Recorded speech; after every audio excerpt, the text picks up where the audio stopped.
సుమన్ టీవీలో మీ business promotions కోసం ఈ కింది నెంబర్ను సంప్రదించగలరు.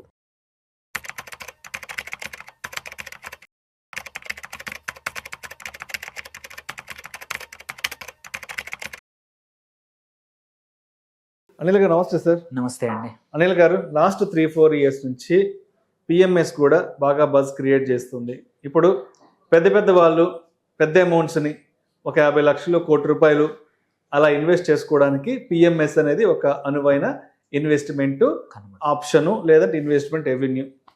సరే, ఇప్పుడు పిఎంఎస్లో ఇన్వెస్ట్ చేయడానికి ఏంటి ద బెస్ట్ 5 రీజన్స్? ఎస్, ఇలాంటి ఒక 5 రీజన్స్ కనుక మనం ట్రస్ట్ చేసినట్లయితే పిఎంఎస్లో ఇన్వెస్ట్ చేయొచ్చు అని చెప్పడానికి ఏం కారణాలు ఉన్నాయి? ఎందుకంటే అది పెద్ద టికెట్ సైజు, మినిమం టికెట్ అంటే 50 లక్షలు కాబట్టి, సో 50 లక్షల రూపాయలు మనం పిఎంఎస్లో పెట్టాలి అంటే ద బెస్ట్ రీజన్స్ ఒక 5 ఏమున్నాయి? సో మీరు అన్నది నిజం. ఇంతకుముందు కన్నా కూడా ఇప్పుడు పిఎంఎస్ ఎంక్వైరీస్ ఎక్కువగా వస్తున్నాయి. ఇన్వెస్టర్స్ పిఎంఎస్ పెట్టడానికి కూడా కారణాలు ఉన్నాయి. ఒకటి, ప్రాపర్టీ ప్రైజెస్ పెరగడం వల్ల ఏవైనా డబ్బులు వచ్చినప్పుడు కూడా ఎక్కువగా వస్తున్నాయి. సెకండ్, చాలా సంవత్సరాల నుంచి మ్యూచువల్ ఫండ్లో పెట్టేస్తున్నారు. అది ఎస్ఐపి రూపంలో కావచ్చు, లంసమ్ రూపంలో కూడా చాలా వస్తున్నాయి. ఆర్ ఎగ్జిస్టింగ్ యూలిప్స్ లేకపోతే ఇన్వెస్ట్మెంట్ ఇన్సూరెన్స్ డబ్బులు కూడా చాలా మందికి వస్తూ ఉన్నాయి. ఆర్ కొన్ని కేసుల్లో ఏదైనా బోనస్లు అన్నీ కలిపి అక్యుములేట్ చేసుకొని ఎఫ్డీస్ చాలా పెట్టి ఇప్పుడు కొంచెం మార్కెట్స్ వైపు పెట్టాలనుకునే వాళ్ళు, ఇవన్నీ కారణాల వల్ల చాలా మందికి కూడా పిఎంఎస్ అనేది ఒక అవకాశం ఇంతకుముందు లేదు. ఇప్పుడు చాలామంది 50 లక్షలకి ఎక్కువ మంది పెట్టగలుగుతున్నారు. సో ఇక్కడ 5 రీజన్స్ చెప్తాను. ఒకటి ఇంపార్టెంట్ ఏంటంటే కస్టమైజేషన్ అండ్ కంట్రోల్. పిఎంఎస్లో కూడా ఏంటంటే 2 రకాలు ఉంటాయి, డిస్క్రిషనరీ, నాన్ డిస్క్రిషనరీ. డిస్క్రిషనరీ మన డిస్క్రిషన్ కూడా వాడుకోవచ్చు. నాన్ డిస్క్రిషనరీ వెరీ పాపులర్, మనకు తెలీదు. కాబట్టి నాన్ డిస్క్రిషన్లో కూడా ఏంటంటే వెరీ స్పెసిఫిక్, నీ రిస్క్ ప్రొఫైల్ తగ్గట్టు ఒక పిఎంఎస్ని సెలెక్ట్ చేసుకోవడానికి అవకాశాలు ఉన్నాయి. ఎందుకంటే నియర్లీ 500 నుంచి 600 పిఎంఎస్లు సెబీ దగ్గర రిజిస్టర్ అయి ఉన్నాయి స్ట్రాటజీస్. సో అన్ని స్ట్రాటజీస్లో ఆప్షన్ నీకు సూటబుల్ అయ్యే ఆప్షన్ అనేది with some numbers, basic numbers, 2 సంవత్సరాలు 3 సంవత్సరాల డేటాతో విత్ మంచి ఎక్స్పీరియన్స్ ఉన్న ఫండ్ మేనేజర్ సెలెక్ట్ చేసుకునే ఆప్షన్, స్ట్రాటజీ సెలెక్ట్ చేసుకునే ఆప్షన్ ఇప్పుడు పిఎంఎస్లో ఎక్కువగా ఉన్నాయి. సో కస్టమైజేషన్ అనేది ఒకటి, అండ్ మీకు తగ్గట్టు రిస్క్ ప్రొఫైల్ తగ్గట్టు అనేది ఒకటి, సూటబిలిటీ అనేది బిగ్గెస్ట్ రీజన్. మ్యూచువల్ ఫండ్ అంటే మోర్ ఆర్ లెస్ జనరలైజ్ అయిపోతుంది, అందరితో తగ్గట్టు మనం కేటగిరీ మనం ఫిట్ అవ్వాలి. సెకండ్ వచ్చేసి ఇక్కడ unlike mutual fund, it's a direct stock ownership. అక్కడ ఏంటంటే మనం అందరి డబ్బులు పూల్ చేసి నీకు పెద్ద అమౌంట్, మోస్ట్ ఆఫ్ ద మంచి పాపులర్ కొంచెం డీసెంట్ రిటర్న్స్ ఇచ్చే మ్యూచువల్ ఫండ్ చూసుకుంటే 10,000 కోట్ల నుంచి 50,000 కోట్ల ఏయుఎం ఉంది. అంత పెద్ద ఏయుఎం ఉంటుంది, నీకు ఓనర్షిప్ అంటూ ఉండదు స్టాక్స్ది అంత. బట్ ఇక్కడ ఏంటి, నువ్వే డైరెక్ట్లో నీకు ఒక కస్టోడియన్ దగ్గర ఓపెన్ చేసిన డీమ్యాట్ అకౌంట్లో, నాన్ డిస్క్రిషనరీ అయితే వాళ్ళే నీ పేరు మీద కొంటారు, నీకు తెలుస్తుంది. So you have a control on that. So దీనివల్ల ఏంటంటే much more easier for us to know what మన డబ్బులు ఎక్కడున్నాయని తెలవడానికి. మూడో ఇంపార్టెంట్ థింగ్ ఏంటంటే కంటిన్యూయేషన్. ఇంతకుముందు చెప్పిన దానికే మీ పోర్ట్ఫోలియో సైజ్, మీరు 50-60 లక్షలే ఉన్నాయనుకోండి, it's easier for the fund manager కొనడం అమ్మడం.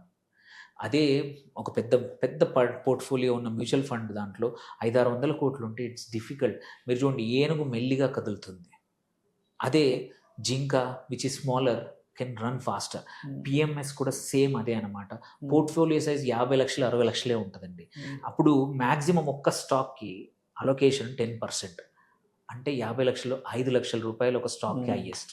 5 లక్షలు ఇవాళ even a small cap, micro క్యాప్లో కూడా లిక్విడిటీ ఈజీగా ఉంటుంది కొనడం అమ్మడం. వెరాజ్ ఇమాజిన్ ఒక మ్యూచువల్ ఫండ్లో ఒక 10,000 కోట్లు ఉన్న ఫండ్లో 10% కూడా కాదు, 7%, 6% అలొకేషన్ ఒక స్టాక్కి ఇస్తే యు ఆర్ లుకింగ్ ఎట్ 600 కోట్లు, 700 కోట్లు. దాట్ మచ్ అమౌంట్ ఆఫ్ స్టాక్ని ఏదన్నా న్యూస్ వచ్చిందో, ఏదైనా ప్రాబ్లం వస్తే అమ్మాలంటే కొన్ని రోజులు పడుతుంది.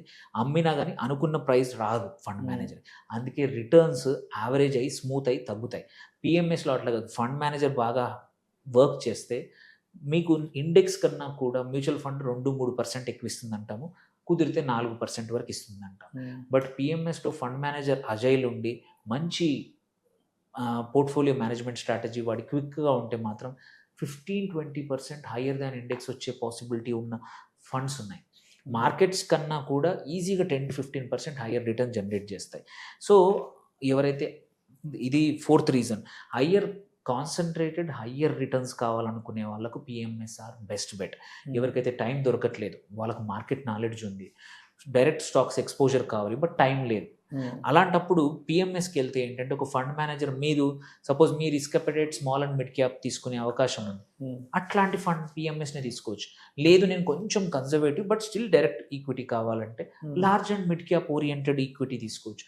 లేదు నాకు డైవర్సిఫైడ్ కావాలంటే డైవర్సిఫైడ్ పిఎంఎస్లు ఉన్నాయి. లేదు నాకు హైబ్రిడ్ పిఎంఎస్లు కావాలంటే ఉన్నాయి. మల్టీ యాసెట్ పిఎంఎస్ కావాలంటే మల్టీ యాసెట్ పిఎంఎస్లు ఉన్నాయి. So it is depends on you. నీ పోర్ట్ఫోలియో అనేది మనం చేసుకోవచ్చు అండ్ కాన్సన్ట్రేట్ చేసుకోవచ్చు. And at the same time మీరు అగ్రెసివ్గా అంటే with in the small and mid క్యాప్లో కూడా నాకు చాలా మంచి రిటర్న్స్ కావాలి, అగ్రెసివ్గా ఉండే ఫండ్ మేనేజర్ దగ్గరికి వెళ్తా అంటే కూడా అన్ని ఆప్షన్స్ కనబడుతున్నాయి మార్కెట్లో. సో అండ్ ఇక్కడ కూడా ఏంటంటే సేమ్ ఇంకొక ఇంపార్టెంట్ థింగ్ ఏంటంటే మ్యూచువల్ ఫండ్కి పిఎంఎస్కి ఎంతో పెద్ద ఎక్స్పెన్స్ రేషియో ఉంటుంది, చాలా ఎక్కువ ఉంటుంది అనుకుంటాం. చాలా మటుకు కాదు, నిజం కాదు.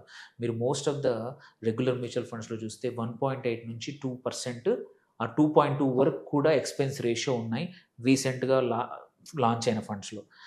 పిఎంఎస్లో కూడా 2% మోస్ట్ ఆఫ్ దెమ్. కొన్ని మాత్రమే 2.5 ఫిక్స్డ్ ఫీ వసూలు చేస్తాయి, but most of the expense ratio 2%. అది ఇంకొక మేజర్ రీజన్. అందరూ ఏదో ఎక్స్పెన్స్ రేషియో ఎక్కువ ఉందని భయపడతారు, అస్సలు కాదు.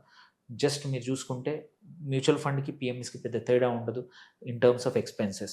అండ్ ఇంతకుముందు ఎక్స్క్లూజివ్ అనిపించేది పిఎంఎస్ అంటే ఏదో పెద్ద కష్టంగా ఉండేది, ఇప్పుడు అట్లా కాదు. ఇప్పుడు చాలా కంపెనీస్ అయిపోయాయి, data is available every time. And ఇది కూడా సెబీ కింద మ్యాండేటరీ మేనేజ్డ్, అంటే సెబీకి ప్రతిరోజు ఇన్ఫార్మ్ చేయాల్సిందే fund manager.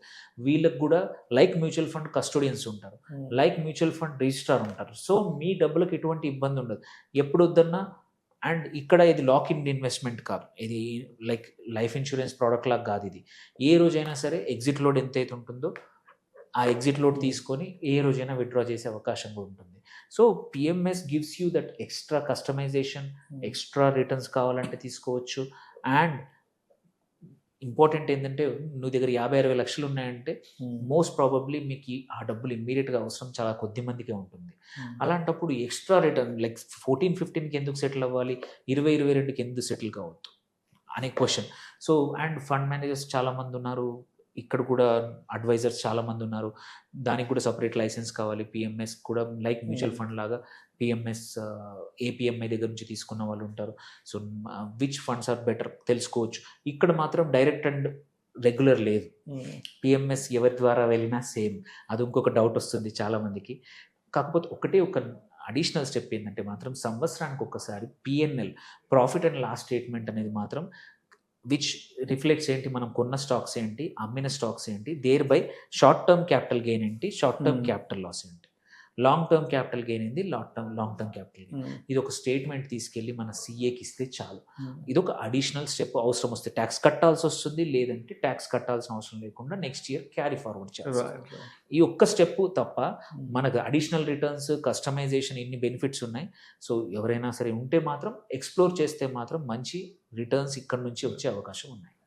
Right sir, right sir. Thank you so much Anil గారు. థ్యాంక్ యూ అండి. సో పిఎంఎస్లో ఇన్వెస్ట్ చేయడానికి ఉన్నటువంటి ద బెస్ట్ 5 కారణాలు ఏంటి అన్న దాని గురించి చక్కగా మన ఆడియన్స్తో షేర్ చేసుకుని థ్యాంక్ యూ సో మచ్ అండి.